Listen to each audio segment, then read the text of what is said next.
Hello guys, gawa tayo ng chicken soya sauce.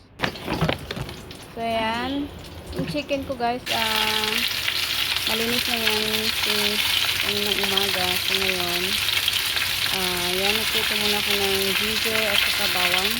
Tapos iprito po ng chicken na side by side para ma-brown ang iyang skin.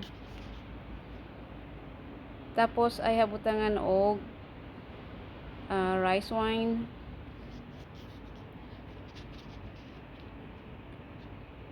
2 spoon of rice wine, and then 2 spoon of soya sauce,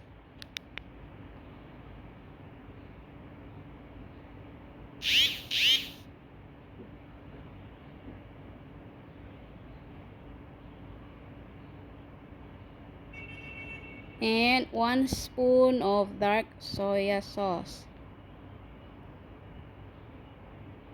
Pwede po guys kung sa Pinas, pwede po ninyo kanang ato rang soya sauce ang gamiton diha, tapos magbutang og magic sarap nya. Di na nyo butang ang sugar cane to akong ibutang guys. Di na nyo butang ang sugar, pero maura gyapon ang procedure hantod na may sticky siya.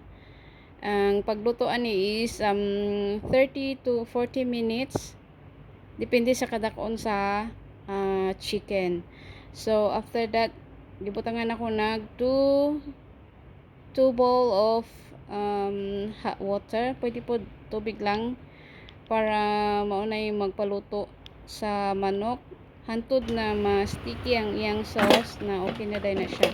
Kana guys, ang technique ana is ibali-bali ang manok para pantay ang iyang pagkalutog, ang iyang color.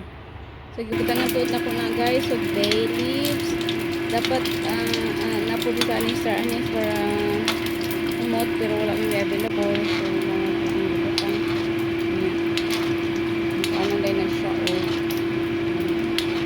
na soya sauce para mag-even ang iyang color.